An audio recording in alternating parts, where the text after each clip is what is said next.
Gege Akutami. Gege Akutame. I really need to start reading more books to improve my vocabulary, to explore new ways that I can glaze this man, because good God, Jujutsu Kaisen Modulo is here. So let's talk about it. Sometimes you gotta close the door to open a window.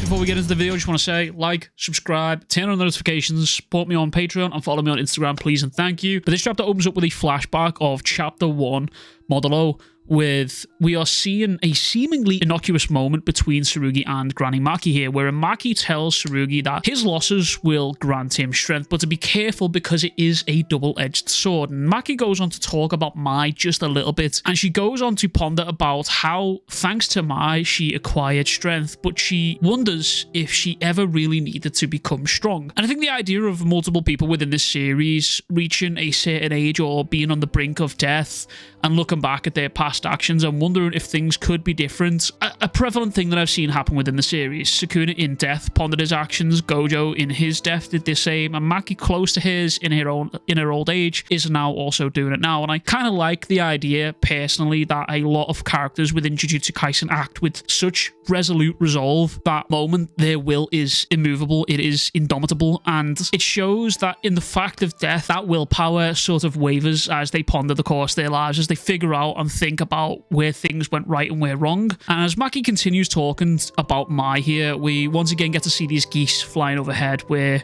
we've seen this before. I actually talked about this in the most recent anime breakdown video on the channel here of Maki and Mai's discussion on the Perfect Preparation episode. But we also saw it when Yuji spoke with Sukuna in the final chapters of Jujutsu Kaisen, and geese flying off associated with the changing of times. For Maki and Mai, it symbolizes two becoming one. For Yuji and Sukuna, they symbolize the fall of Sukuna, the reign and the grip that he had over the world sort of fallen away. And Maki continues by saying that even if she had been weak, someone somehow might have found a way to fix it. Symbolically, we get to see two eggs here, one broken and one remaining steadfast. And what Maki says here is kind of emblematic of Yuji's character arc within Modulo here, because Maki talks about being weak and waiting for someone to come and solve her problems. And in the grand scheme of things, Modulo and its cast and its characters, particularly on the human side, is kind of what everyone has been waiting for. They've been waiting for Yuji to appear to solve the problems, essentially. But Yuji's inaction, as I talked about in the previous video, is intentional, I think. I think his inaction is leading the new generation to a strength that they desperately need, and they need that to stand on their own 2 feet. As I said in that previous video, you can only teach a kid to walk, you can't do it for them. At a certain point in their life, they have to stand on their own 2 feet. The next page here depicts the fall of Tsurugi, something I wasn't really expecting in the slightest, to be frank with you. Gege pulled a complete and utter 180 on a supposed victory while having this mystery blood splatter across a no U-turn sign in the previous chapter. I think that is just absolutely diabolical, if you ask me. And I think it conditioned all of us into thinking that Tsurugi had won this fight. All the chips fell in Tsurugi's favor here. He was going to live and beat Maru. And I'd be willing to bet that almost none of us, myself included, saw this outcome coming. I mean, maybe some of you did, but it caught me off guard, to be honest with you. Tsurugi, in his final moments, despite having the power to finish Maru here and now, simply chose not to, believing that what he was doing was the wrong thing. Tsurugi believes the future where he'd have won this fight wouldn't have been the right choice. And Maru's reaction to this is just outright anger. He's furious. He's absolutely outraged that Tsurugi chose this path despite how hard he has fought. Well, something happens here wherein Maru breaks his character, and as he describes the situation, he breaks. The view zooms out from a street view to an aerial view to a global view. Now, I'll be honest with you, for this specific page, became almost lost for words, like genuinely. For what may be one of the first times in the series, Gege, in tandem with Yuji Iwasaki's artwork, left me speechless. I didn't really have anything to script here, other than the ones that are displayed on the page that I can use to summarize or deep dive what's being said. For me, to see this page, there's no subtext, there is no grander scheme of the context of the writing here. It's just everything that needs to be said is being said, and it's being laid bare. And what I will say about this is how absolutely wonderful it has been to see Gege evolve as a writer. And I've long preached about how talented this man is, but when he gets a moment to truly lay it all bare and focus solely on the art of writing. I think it's indisputable that he has immense talent, and my only wish is that people in the original series saw it sooner. I wish they saw what I was seeing glimpses of in the previous series, where people would dog on Gege and call him a bad writer because he made decisions that they weren't comfortable with. But before we move forward, I kind of wanted to explore a little bit of my emotions in a selfish way on this panel a little bit. I needed to try and understand it because this panel instantly reminded me of Vagabond, and Vagabond is a series on this channel that I've sort of been shy to cover, even though despite the PFP and everything like that, the series intimidates me to talk about it. But this particular panel reminded me of chapter 322 of Vagabond. It's a chapter that saw the death of Shusaku, a man who had toiled and turned and ruined his body over in this field trying to help produce life in the form of crops for his family and his friends and for the future generations and for those that come after, basically. And this panel of Maru resonated with me in a very similar way, simply because in his own way, Maru is also trying to cultivate a coalescence of life on Earth between the humans and the Sumerians. And I think that just hit a little bit differently. I think that's why I struggled to describe this panel at first. Dabura and Maharaga's battle continues to rage on as we are shown this massive Kalian aboard the mothership here, or at least that's where it seems to be, I'm assuming here. As Dabura mentions that he sees it now in reference to Maru. He sees that he is supposed to set a barrier like this. And the Sumerian mothership floats gracefully above Dabura as he begins to form and explore the beginnings of a domain expansion. Now, in the background on my first initial read-through of this chapter, I began to suspect that the mothership was actually being disassembled by either Dabura or Maru, and then I realized that the pattern is still consistent with what we saw in chapter 1 from Dabura's point of view sitting in the chair.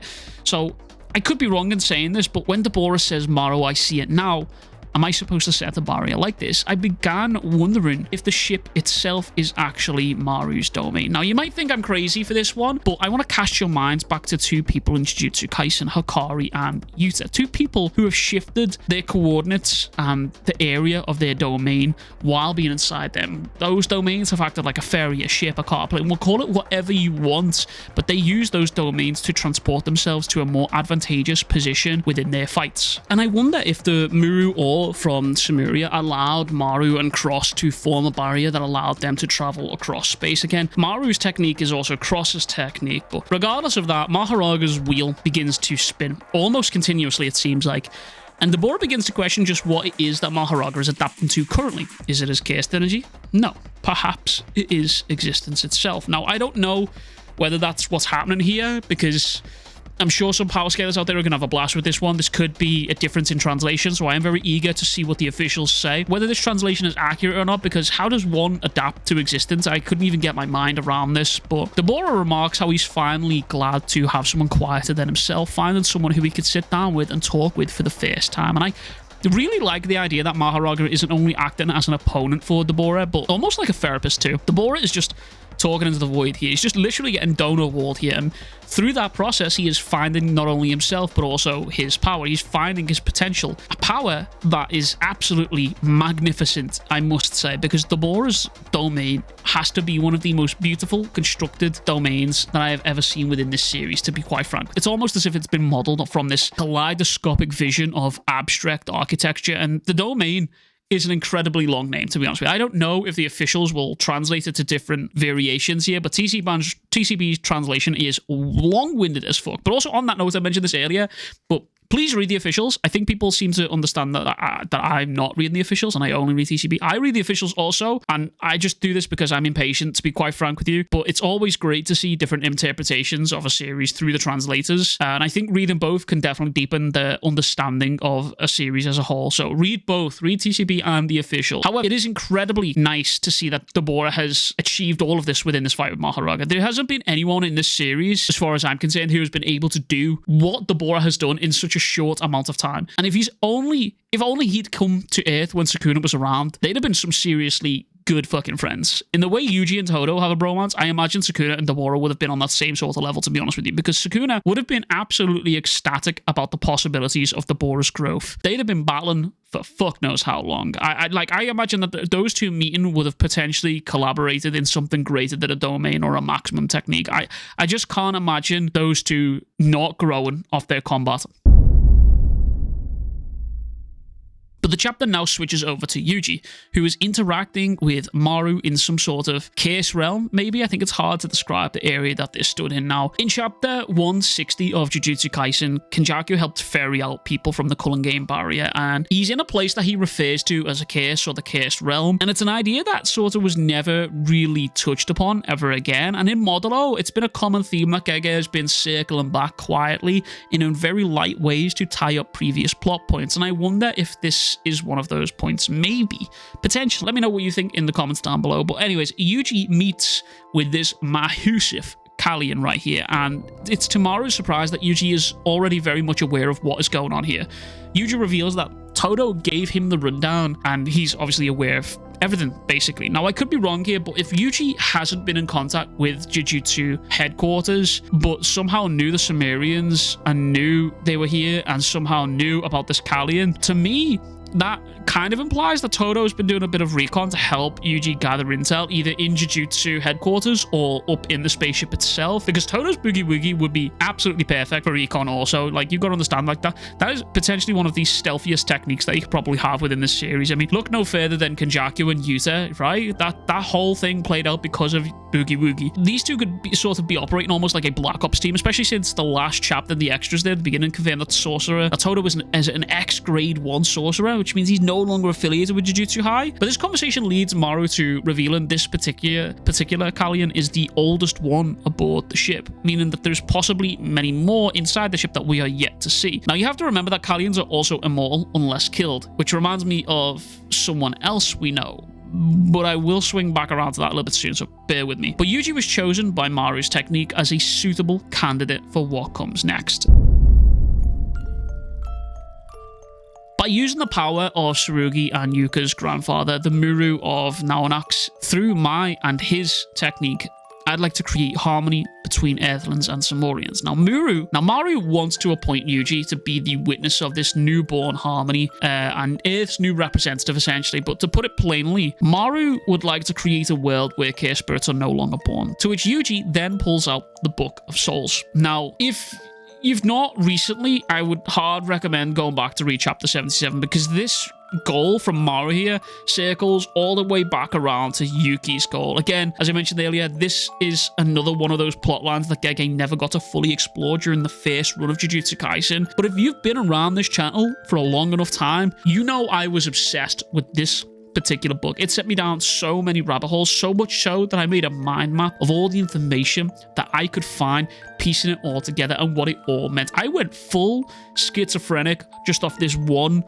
book right here, and I never fully came to a conclusion with it. So to see Gege swing back around like this and come and tie this plot point up, it leaves me with a feeling of sheer vindication. I've settled in my answer that we will never fully truly understand the soul within Jujutsu Kaisen, but this makes me feel happy. Seeing Yuji pull this book out of his pocket and offer it up to Maru in order to help his goals sent a genuine chill down my spine, not only because of what this book meant to the series and also to me personally, but also because of Yuji's decision to agree with Maru's goals. Now, Yuji has never been sort of a greater good world type of guy before. What I mean by that is that his goals are often localized to help the people he knows in the vicinity of him. Like, for example, stop Sukuna, free Gojo, save Megami. He's always been the sort of linear in his goals type of guy, I guess you could say. But now he's sort of thinking bigger than himself. He's thinking bigger than those in front of him. He's not thinking linear. He's thinking for those who come after. And maybe he's thinking for those who have even been left behind.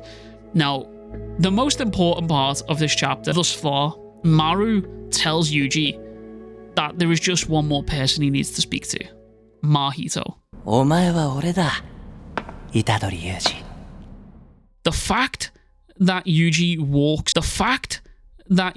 walks into this meeting with Mahito and he has a somewhat cheerful emotion, almost surprised to see him, I think is really telling of Yuji's character. You have to remember that Yuji has gone through so much since Mahito was alive. He's changed, he's grown, he's endured. And all while that has happened, Mahito has stayed and stagnated. He hasn't changed at all, seemingly. Or maybe he has, I don't know. But Mahito almost greets Yuji as if he's an old friend. And these two have like this really strange but interesting dynamic. He goes on to tell Yuji that unless Yuji dies, he can't. And I don't know if Mahito just didn't finish his sentence here, or if he genuinely was implying that he can't die unless Yuji does, or if he's just implying that he's waiting to be reborn from Yuji's death. I don't know, but let me know in the comments if you have any ideas on that one. But Yuji standing in front of Mahito as Mahito looks up at him is so reminiscent of their final meeting, because back in chapter 132, Yuji told Mahito, まだお前を殺す。また新しい呪いとして生まれたら、そいつも殺す。名前を変えても姿を変えても何度でも殺す。もう意味も理由もいらない。 The beautiful part about this is, back when Yuji told Mahito that, he didn't need a reason. He was just doing it because he felt he had to. But now he's got a reason. He's got a reason that makes Mahito being gone worth it. I've said this for a long time, that I've wanted the world of Jujutsu Kaisen to continue on, and Gege sort of hitting this hard reset button and ridding the world of cursed spirits kind of only leaves maybe potential conflict for Sumerians or humans, or maybe just humans and humans. And the events that are potentially going to come to pass within this chapter really shift the tone for the whole series to a truly magnificent series, if I will say so myself. But I will also say that this development sort of makes the series feel final in a really bittersweet sense of the word. There's this sense of finality about what's happening here. Getting rid of the cursed spirit sort of removes the core element, I guess you could say, of the series. That is everything from me. If you've not already, please be sure to like and subscribe. Big chapter. Turn on the notifications. Follow me on Instagram. Support me on Patreon. And as always, I'll catch you guys all in the next one. Much fucking love. Big fucking kisses. Peace.